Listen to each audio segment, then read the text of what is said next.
Engines thundered through the quiet evening as a pack of bikers tore down Main Street, leather jackets glinting under the streetlights. Their presence was loud, arrogant, and meant to draw eyes. People on the sidewalk slowed, heads turning as the gang came to a sudden stop in front of a small grocery store. Out of the shadows, a tall man stepped out, carrying a paper bag of groceries. His movements were calm, almost too calm, like someone who wasn't paying attention to the storm brewing in front of him. The lead biker smirked, spitting on the pavement before growling, Well, look who thinks he owns the sidewalk." The man didn't flinch. He adjusted the bag in his hands, the top revealing nothing more than a loaf of bread and a carton of milk. To the crowd, he looked like just another aging guy who had no business standing in the way of a biker gang. "Move it, old man," another biker barked, revving his engine aggressively. The roar of the bike echoed off the buildings, shaking windows. People nearby stepped back, whispering, already anticipating a scene they didn't want to get involved in. But the tall man didn't move. His steady gaze lingered on the bikers, calm, unreadable. That infuriated them even more.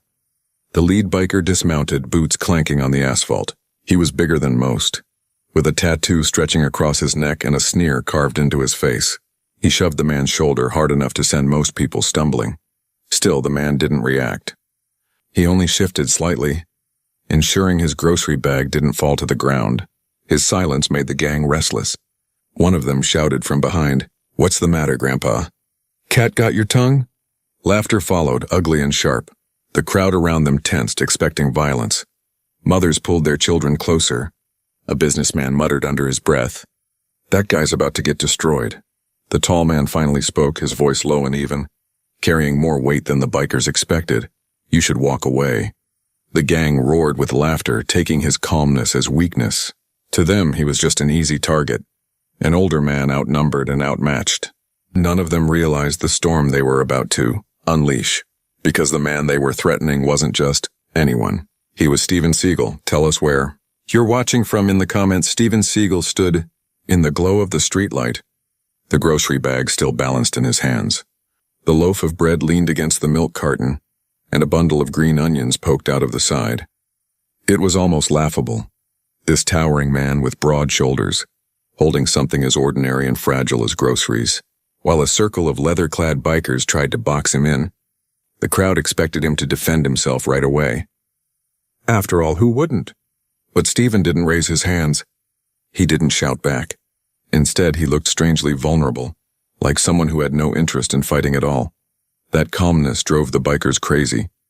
The leader stepped closer, squinting his eyes. "What's this? You buying dinner, Grandpa?"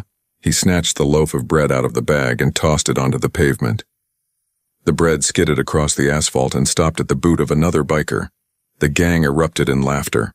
Steven's jaw tightened, but he didn't bend down to pick it up. His dark eyes simply followed the leader's hand as it hovered near the groceries again. "Oh, what's this?" The biker sneered, pulling out the carton of milk. He shook it like a trophy, then dropped it hard. The carton burst open, spilling white liquid across the pavement. The crowd gasped. Steven blinked once. His silence felt heavier than any shout could, but the bikers weren't finished.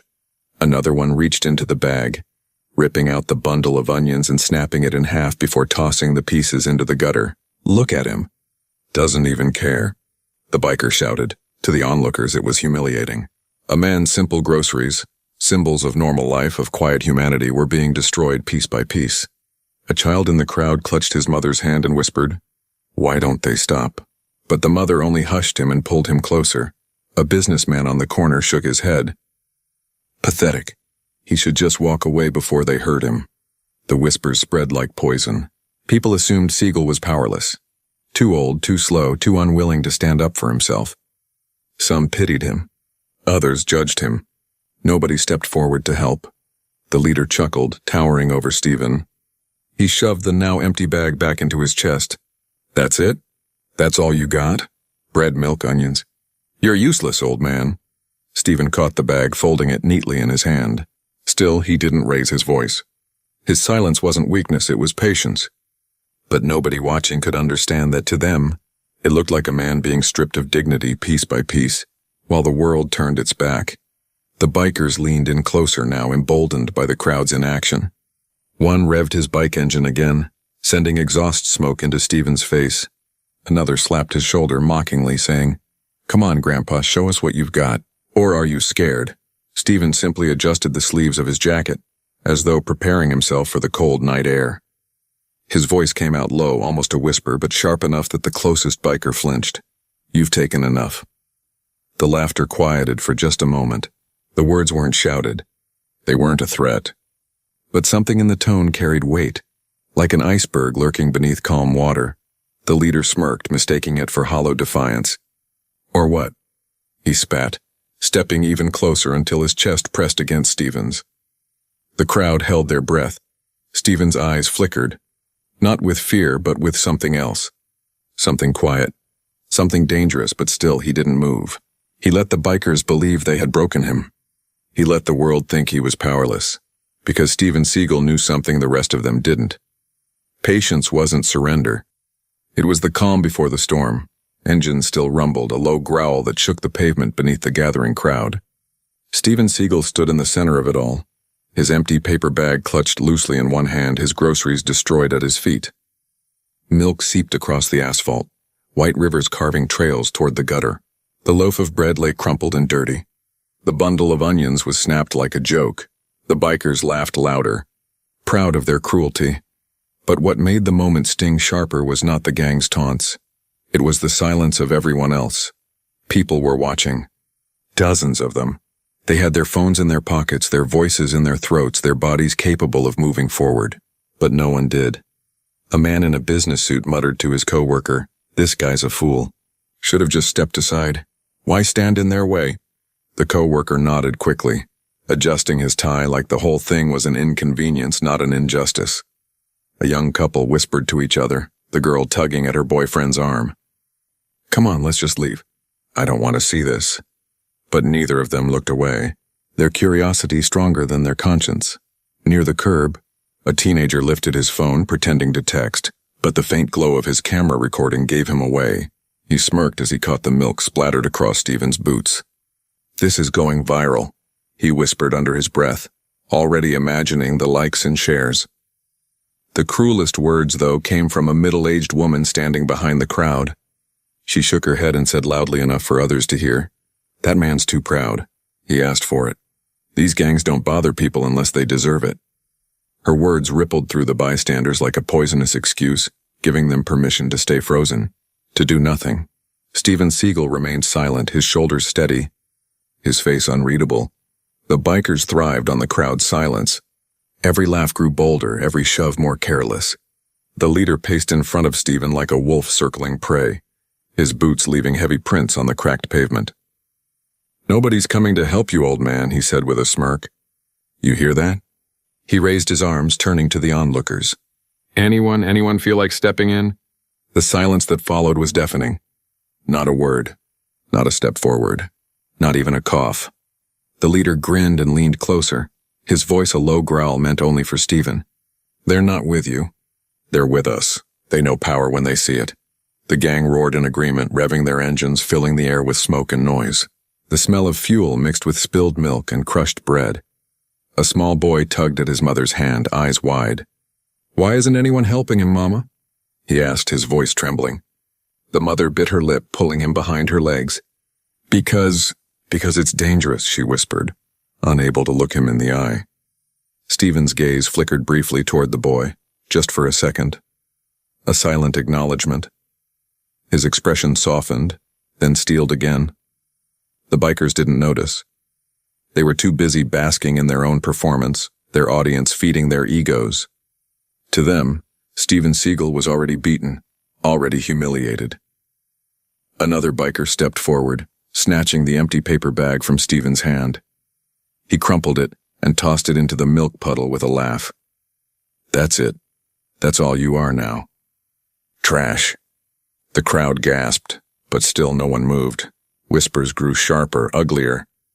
Why doesn't he fight back? Maybe he's scared. Maybe he's weak. He looks big, but he's useless. Every careless word cut deeper, not into Steven himself, but into the perception of him, the image of a helpless man mocked by wolves, ignored by the herd. Yet through it all, Steven Seagel stood like stone, silent, patient, immovable. The leader leaned in again, so close his breath brushed Steven's face. "Nobody's going to save you. And when we're done here, you'll wish you never walked out that door tonight." The crowd shivered. The bikers laughed. The night grew colder. And still, the man at the center didn't raise a hand. Not yet, because he was waiting, watching, letting the silence carve the stage. For when the storm broke, everyone, bikers, bystanders, whisperers, and doubters, would know exactly who they had underestimated. The laughter of the bikers echoed through the night, mixing with the low growl of engines and the restless murmur of the crowd. Steven Seagel remained perfectly still in the center of it all.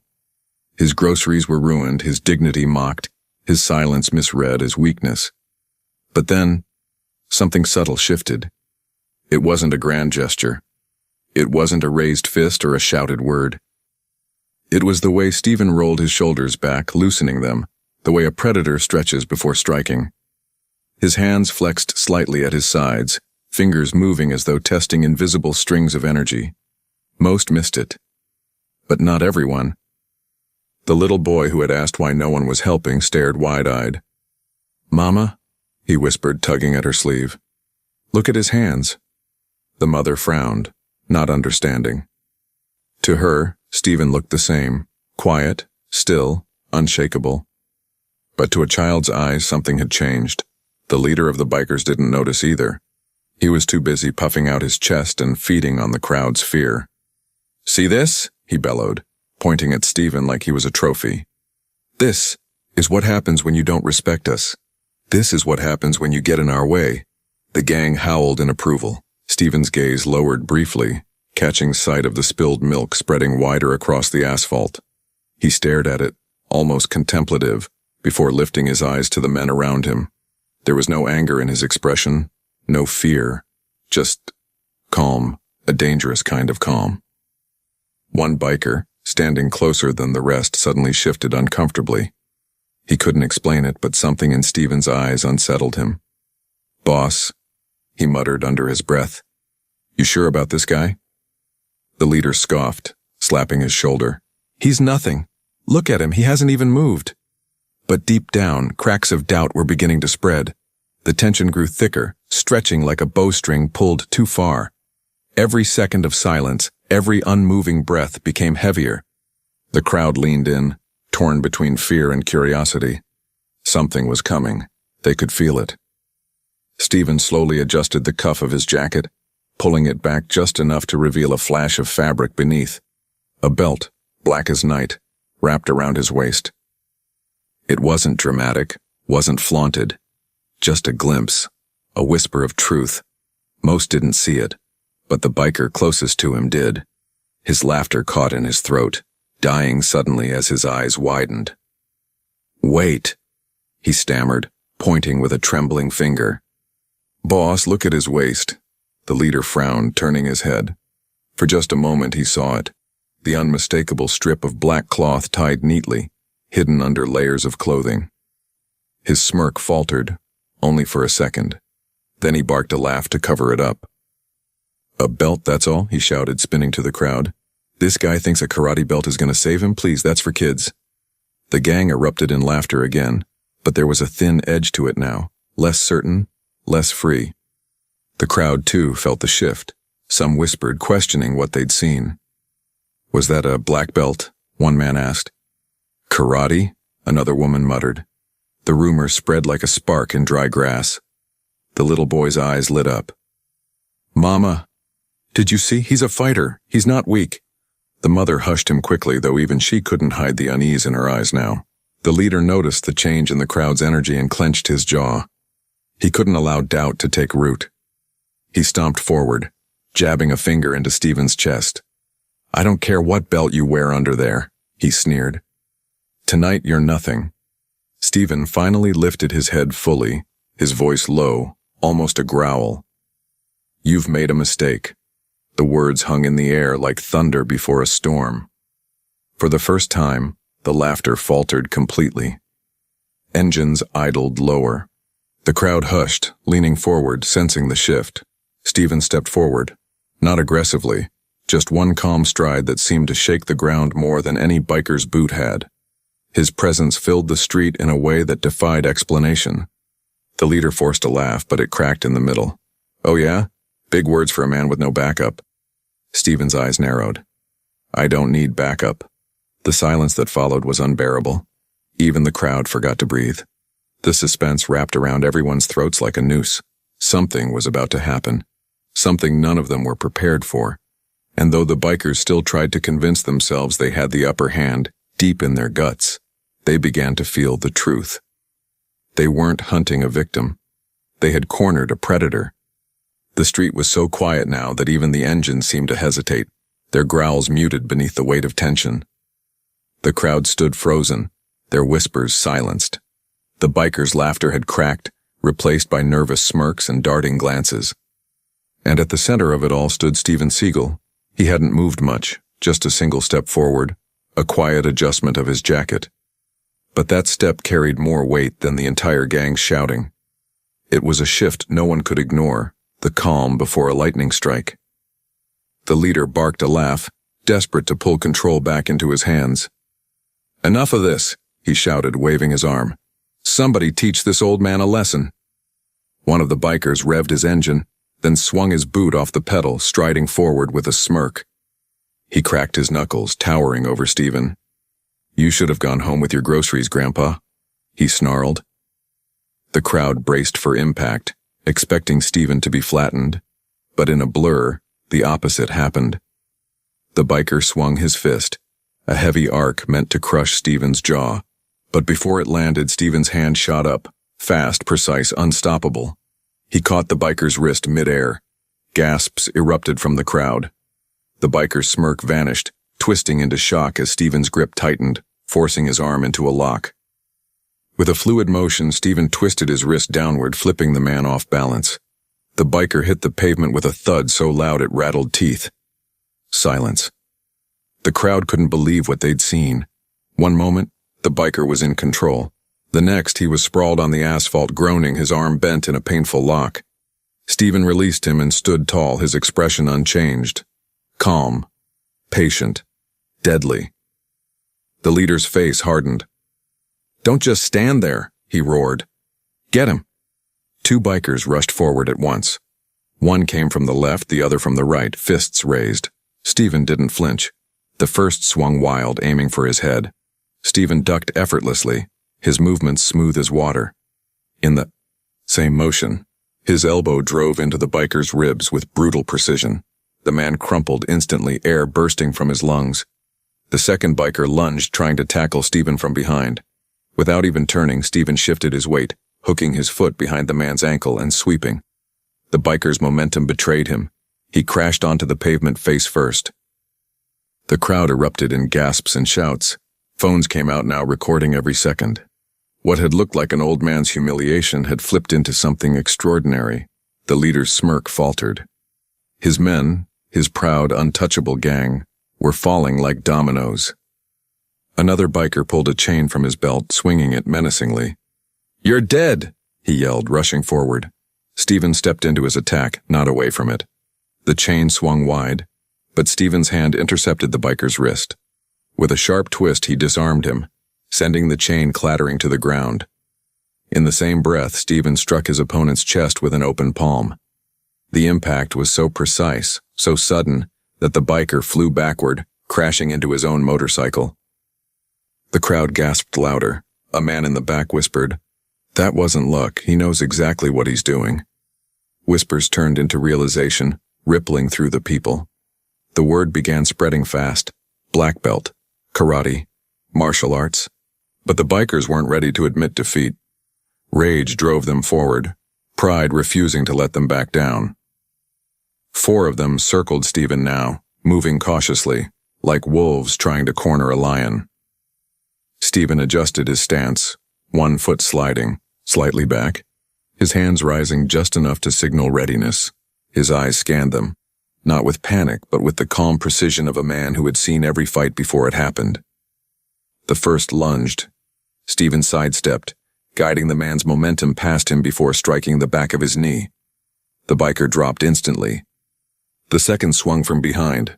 Without even turning his head, Steaven pivoted, his hand snapping upward to block, then striking with a sharp chop to the neck. The biker staggered, choking. The third charged low, trying to tackle. Steaven shifted, dropping his weight and slamming his elbow down onto the biker's back, driving him to the ground. The fourth froze, suddenly unsure. He had just watched 3 of his brothers fall in seconds. Steaven's eyes met his, calm, cold, deadly. The biker backed away slowly, shaking his head. "Nope, not me. I'm out," he muttered, stepping back toward his bike. The crowd erupted, some cheering, some still too stunned to speak. Steaven hadn't broken a sweat. The leader stood there, fury burning in his eyes, pride cracking under the weight of what he had just witnessed. His men, the ones who had laughed and mocked moments ago, were scattered around the pavement, groaning, clutching ribs, crawling away. Steaven straightened his jacket, his voice carrying like a blade. "I told you. You made a mistake." The leader's jaw clenched. He reached under his vest and pulled out a knife, the blade glinting under the streetlight. "You think this is over?" he growled. "I'll show you what happens to men who mess with us." The crowd gasped again, panic rippling through them. Some turned away, afraid of what was about to happen, but Steaven didn't flinch. His eyes locked on the blade, then on the man holding it. Calm, steady, unshakable. The storm had broken. And the real fight was only beginning. The streetlight gleamed off the blade as the leader flicked the knife open with a snap. The crowd gasped in unison. Mothers pulling their children back, onlookers retreating toward storefronts. Phones zoomed in, recording every second. "Think you're tough, old man?" The leader growled, his voice shaking with rage. "Let's see how tough you are against this." The knife danced in his hand, flashing under the night sky. He lunged forward, aiming straight for Steven Seagel's chest. But Steven didn't move in panic. He didn't even blink. With a speed that seemed impossible for a man his size, his hand shot out, catching the leader's wrist mid-thrust. Gasps rippled through the crowd. The blade stopped inches from his chest, frozen in the air like time itself had paused. The leader snarled, trying to push forward, but Steven's grip was iron. Calmly, he twisted the wrist outward, forcing the man's body off balance. The knife clattered to the pavement, spinning until it landed at the feet of the crowd. A young man near the front stepped on it quickly, kicking it out of reach. The crowd erupted in cheers, but Steven wasn't finished. The leader swung with his free hand, wild and desperate. Steven ducked, countering with a sharp elbow to the ribs. The man doubled over, coughing, air knocked from his lungs. Steven guided him down, not with brute force but with precise control, locking his arm behind his back in a joint hold that left him immobilized. The roar of engines had gone quiet now. The gang that once looked invincible sat scattered, beaten, moaning on the ground. The leader was pinned, his face pressed against the cold asphalt, his arm twisted in a way that left him helpless. Steven leaned down, his voice low but clear enough for everyone to hear. "You chose violence. Now live with the consequences." The leader groaned in pain, his bravado shattered. All right, enough," he shouted, voice cracking. The crowd surged forward, their fear dissolving into energy. Some cheered, some clapped, others shouted, "Teach him a lesson." Phones flashed as cameras captured the moment. The mighty gang leader humbled in front of everyone by the very man they had mocked. Steven released the lock, shoving the leader backward. The man stumbled onto his knees, gasping, sweat pouring down his face. His knife was gone, his men were defeated, and his reputation crumbled under the weight of silence. Steven straightened his jacket, his breathing steady, his stance composed. Not once had he lost control. The leader looked up at him, shame and fury battling in his eyes. "You don't know who you're messing with," he growled weakly. Steven's gaze was unshakable. "I don't care who you are. Respect is earned, not forced. Tonight you learned that." The crowd roared with approval, the energy shifting completely.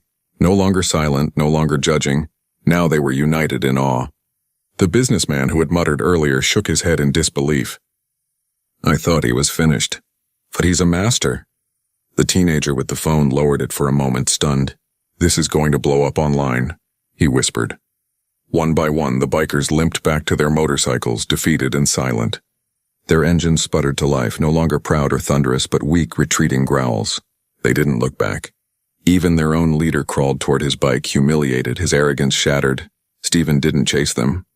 He didn't need to. Justice wasn't about revenge, it was about balance. and balance had been restored. The little boy who had watched it all tugged at his mother's sleeve again. "Mama," he saved himself. He didn't even get scared. The mother nodded slowly, her eyes wide. "He's not just anyone," she whispered. As the last motorcycle roared away into the night, the crowd turned back to Steaven. Dozens of eyes watched him, not with pity anymore, but with respect. Steaven bent down, picking up the ruined loaf of bread from the ground. It was dirty, flattened, unsalvageable. He held it in his hand for a moment, then let it drop back into the bag. His face softened, almost sad, but then he straightened once more, meeting the eyes of the boy in the crowd. For the first time, he smiled. The boy grinned back, clutching his mother's hand tighter. Steaven gave a small nod, then turned away, walking calmly down the street as if nothing had happened. The crowd parted for him like a tide, their whispers now filled with reverence instead of judgment. Behind him, the sound of engines faded into nothing. Justice had been served. The night air felt different now. Where moments ago it had been heavy with fear and tension, it was now filled with a strange calm, a collective exhale. People lingered, whispering to one another, replaying the scene over and over in their minds. Steven Seagel walked steadily down the street, his grocery bag tucked under one arm. The ruined bread inside didn't matter.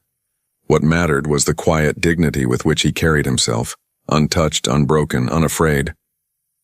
Behind him, the little boy's voice rang out once more. "Sir?" Steaven paused. He turned, his eyes finding the boy again. The child stepped forward nervously, clutching the paper scrap he had been doodling on earlier. It was nothing more than a childish sketch of a stick figure standing tall against what looked like giant bikes. The boy's cheeks flushed with embarrassment as he held it out. This is you," he said softly. "You're the strong man." For the first time that night, Steven's expression softened. He crouched slightly, taking the paper with careful hands as though it were the most valuable gift in the world. He gave the boy a small nod, a gesture that said more than words ever could. The mother pulled her son back gently, smiling at Steaven with quiet gratitude. No words were exchanged, they weren't needed. Respect had been earned without a single demand. Around them, people began to applaud. It wasn't loud or chaotic, but steady, heartfelt. Strangers from different walks of life, united in awe at what they had witnessed. Steaven tucked the boy's drawing into his jacket pocket and gave the crowd a final nod before disappearing into the night. His figure melted into the shadows, leaving behind nothing but whispers and the memory of what had unfolded. The boy tugged on his mother's sleeve again. "Mama, will he be okay?" She smiled softly. "He already is." And with that, the lesson hung in the air, unspoken yet clear to everyone who had witnessed it. Respect isn't taken by force, it's earned by strength, discipline, and dignity. Silent doesn't mean powerless. Invisible doesn't mean weak. And sometimes, the quietest man in the room carries the greatest power.